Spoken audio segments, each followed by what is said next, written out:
सीरत अपनी तख्लीकी सलाहियतों को बुरे कार लाते हुए रंगीन कार्ड्स बुना रही है, जबकि सीम खान ने एक खूबसूरत गुलदान तैयार करने का फैसला किया।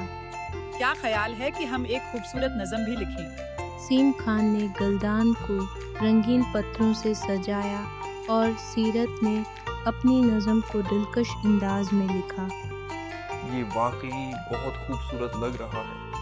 वालदा सबीहा कमरे में दाखिल होती हैं। उनकी आंखों में हैरत का इजहार होता है जब वो बच्चों की मोहब्बत से भरपूर तैयारियां देखती हैं। ये सब मेरे लिए, आप दोनों ने कमाल कर दिया। वालदा सबीहा ने बच्चों को गले लगाया और उनकी मेहनत को सराहा। सीम खान और सीरत ने खुशी से अपनी नज़में पढ़ी और गुलदान पेश किया। यह वाकई मेरी जिंदगी का बेहतरीन दिन है। वालदा सबीहा ने बच्चों की मोहब्बत को महसूस करते हुए कहा, आप दोनों मेरे लिए सब कुछ हैं। हमेशा आपको खुश रखेंगे अम्मी।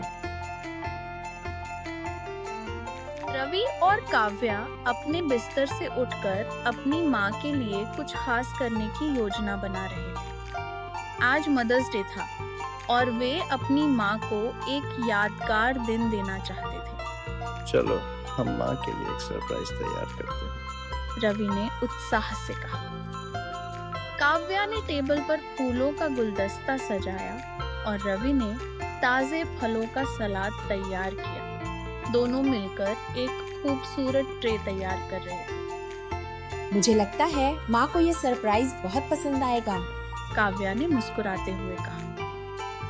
रवि और काव्या अपनी माँ के कमरे में गए और उन्हें जगाया। उनकी माँ ने आंखें खोली तो उनके चेहरे पर एक प्यारी मुस्कान आ गई। ओह, ये तो बहुत सुंदर है।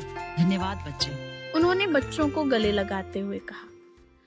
बच्चे और उनकी माँ बगीचे में बैठे थे, जहाँ उन्होंने एक साथ नाश्ता किया और हंसी खुशी की बातें की। उनके बीच प्यार और खुशी का माहौल था। माँ, हम आपसे बहुत प्यार करते हैं, बच्चों ने कहा। माँ ने अपने बच्चों की मासूमियत और प्यार को देखकर अपने आप को बहुत भाग्यशाली महसूस किया। उन्हें एहसास हुआ कि उनके बच्चे उनके लिए कितने खास हैं। मुझे आप पर गर्व है, उन्होंने बच्चों से कहा। दिन का अंत हो रहा था और सभी ने एक साथ मिलकर एक शानदार मदर्स डे मनाया। बच्चों ने अपनी माँ के चेहरे पर खुशियों की मुस्कान लाई। यह सबसे अच्छा मदर्स डे था, माँ ने कहा।